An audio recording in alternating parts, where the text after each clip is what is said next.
საერთაშორისო სანქციების დაწესების დღიდან საქართველოს სრულად იცავს დადგენილ წესებს და მკაც მონიტორინგს უწევს ყველა ტიპის საბაჟო ფორმალობას. სანქციების აღსრულების კუთხით ინფორმირებულია ყველა პარტნიორი უწყება და საერთაშორისო ორგანიზაცია. ამასთან დამატებით გადამოწმებას ექვემდებარება საქონლის წარმოშობის სერტიფიკატის გადაცემის შემთხვევები.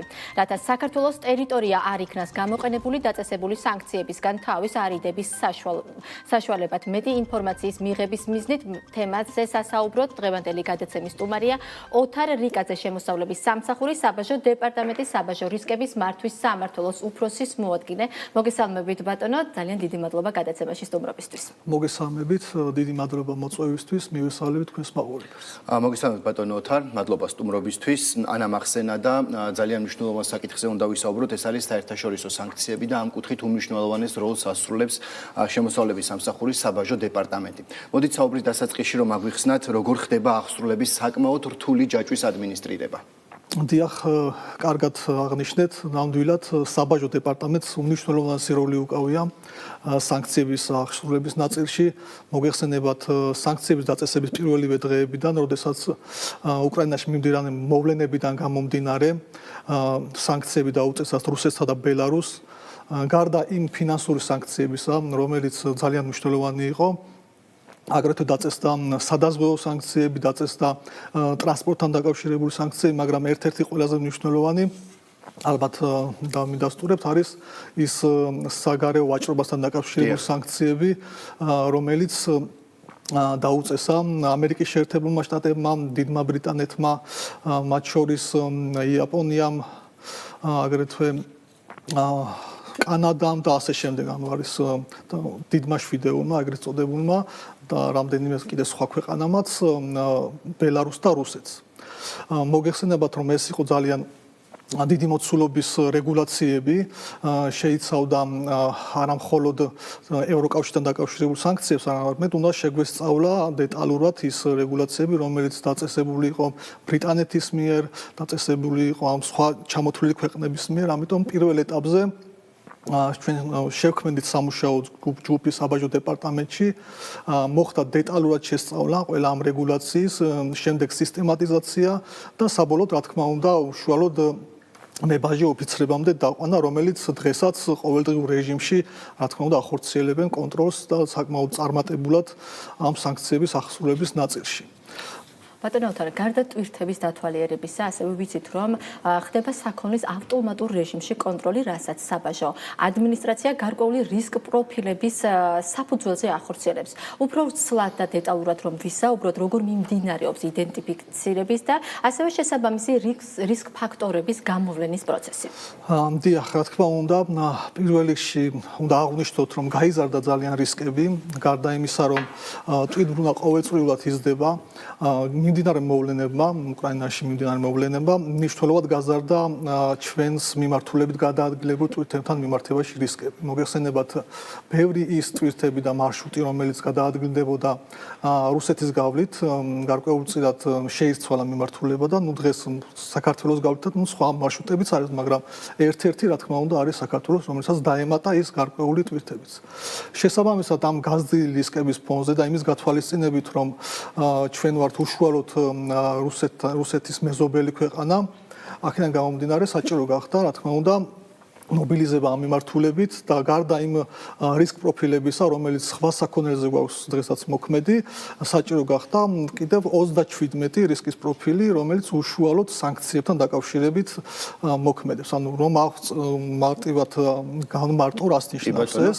ანუ ყველა ის ტვირთი საქონელი, რომელიც არის სანქცირებულ სიაში, რომელიც მიემართება თუნდაც ევროპიდან, რუსეთის დანიშნულებით, ან ბელარუსის დანიშნულებით და პირიქით ევროპის მიმართულებით, ამერიკის მიმართულებით, ყველა ეს ტვირთი ხდება რისკის პროფილების ეგრეთ წოდებულ სფეროში. ანუ აქ შედგენილია შესაბამისი კრიტერიუმები, კონტროლდება მარშრუტები, თვითონ სასაქონლო კოდები, ანუ ის პროდუქცია, რომელიც ამ სანქცირებულ სიაშია, აგრეთვე გამოგზავნ მიმღები ქვეყანა და ასე შემდეგ. და ეს იყო ძალიან მნიშვნელოვანი, რა თქმა უნდა, ამ სანქციების დაწესების პროცესში.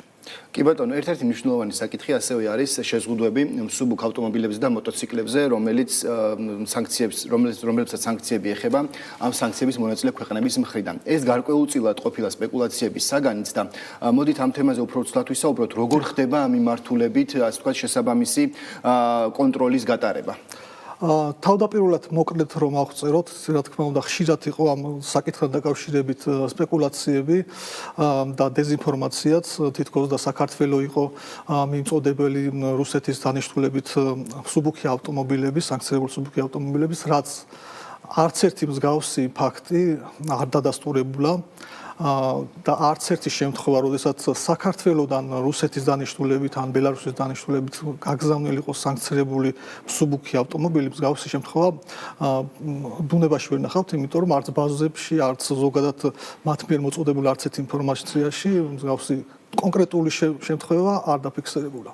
ეხლა მოკლედ თუ როგორ საუბარს თუ როგორ რას ნიშნავს სანქცირებული მსუბუქი ავტომობილები. დასაწყისში იყო ღირებულებით შეზღუდვა, ანუ მსუბუქი ავტომობილები გადიოდა ფუფუნების საგნებში და შესაბამისად $50,000 და ევროზე მეტი ღირებულების, როგორც ამერიკანის ევროპიდან, რუსეთის მიმართულებით იყო ეს ავტომობილები სანქცირებული. შემდეგ უფრო გაამკაცრეს და დღევანდელი მონაცემებით, ანუ ამერიკამ სრულად აკრძალა ნებისმიერი ღირებულების და პარამეტრის მსუბუქი ავტომობილი, ხოლო ევროკავშირმა ღირებულებით შეზღუდვა, ანუ სრულად აკრძალა ღირებულების მიუხედავად, თუმცა დატოვა გარკვეული 1,9 კუბატურაზე მეტი ავტომობილის შეტანა ევროპიდან შესაძლებელია დღესაც. შესაბამისად, ესეც გასათვალისწინებელია, როდესაც ამ სანქციებთან დაკავშირებით ვსაუბრობთ. კიდევ იყო სპეკულაცია, მაგალითად, რომ რუსეთის მიმართულებით მიეწოდებოდა მაგალითად საყოფაცხოვრებო ტექნიკა, რომელიც ორმაგი დანიშნულების თითქოს და საქონელი შეიცავდა მაგალითად მაცივარი ან სარეცხის მანქანა, აქაც რა თქმა უნდა დეზინფორმაციასთან გვაქვს საქმე, იმიტომ რომ ის ორმაგი დანიშნულების საქონელი, რომელზეც საუბარი იყო იმ განცხადებაში, ახლა დავაზუსტებ რომელ განცხადებაზეა საუბარი იყო, ეს ორმაგი დანიშნულების საქონლის ნუსხები არის შედგენილი როგორც ამერიკის, ისე ევროპის, ისე სხვა ქვეყნების მიერ შესაბამისი ექსპერტების და სპეციალისტების მიერ და შესაბამისად ანუ ორმაგი დანიშნულების საქონელი ნიშნავს, რომ ეს საქონელი შესაძლებელია გამოყენებული იყოს მათ შორის, ვთქვათ, სამხედრო მიზნებისთვის. და არც ვთქვათ მაცივარი, არც სხვა საყოფაცხოვრებო ტექნიკა მსგავს ნუსხებში არ არის. გამოდიან იქიდან, რომ შეუძლებელია ალბათ მათ ექსპერტების დასკვნის მიხედვით, რომ ეს საქონელი გამოყენებული იქნეს ამ მიზნებისთვის. ბატონო ოთარ, საერთაშორისო პარტნიორ საერთაშორისო უწყებებზე მინდა გკითხოთ, როგორ ხდება მათი ინფორმირებულობა და როგორია მათი მხრიდან შეფასება? დიდი მადლობა, ძალიან კარგი შეკითხვაა. თავიდანვე, როდესაც დავიწყეთ, რა თქმა უნდა, სანქციების შესწავლა, ჩართულია როგორც ევროკავშირის, ისე ამერიკის, ისე სხვა ქვეყნების ექსპერტები, მათ შორის ჩაგვიტარდა არაერთი ტრეინინგი მათ მიერ ორგანიზებული, სადაც დატრენინგდა როგორც მებაჟი ოფიცრები, ასევე იყო გარკვეული ტრეინინგები ბიზნეს ოპერატორების მიმართებაშიც, რომ მათთვის გაეცოთ თუ რა რისკებთან არის დაკავშირებული ამ სანქციების გვერდისავლა.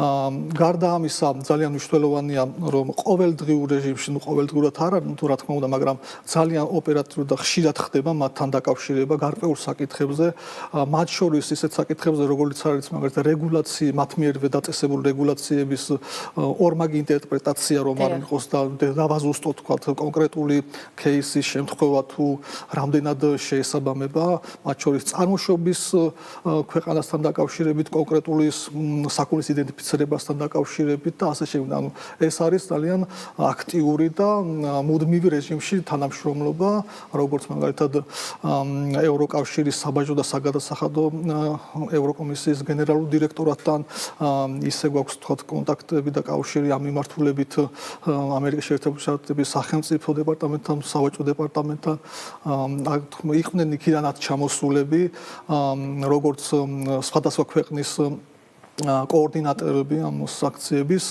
აი მოგეხსენებათ იყვნენ დიდი ბრიტანეთის, ამერიკის შეერთებული შტატების და უშუალოდ გაეცნენ თქვათ იმ პროცესებს, რაც ხორციელდებოდა საბაჟოზე ჩვენს მიერ ამ მიმართულებით თუ რა ღონისძიებებს ვატარებდით საქციების ახსნების. როგორია შეფასებები მათი მხრიდან? დიახ, ძალიან დადებითი შეფასებები იყო და მაყურებელმაც ნარბად ნახა ეს სიუჟეტები, მათ განაცხადეს, რომ პირად საუბრებში, რა თქმა უნდა, ხელმძღვანელებთან შეხვედრის შემდეგაც და უშუალოდ საბაჟო გამშვები პუნქტების თუ საბაჟო დეპარტამენტის თასში სტუმრობის შემდეგ, რომ გაცნობის შემდეგ, რაც გაეცნენ თუ რა არის პროფილებია, როგორ მიმდინარეობს საზღვრებზე კონტროლის პროცედურები, დადებითი შეფასება იყო და მადლობაც კი გადავხდით ამას. კი ბატონო, და დასასრულს მინდა გკითხოთ, რა მონაცემები გვაქვს, როგორია სტატისტიკური მაჩვენებლების სანქციების აღსრულების მიმართულებით?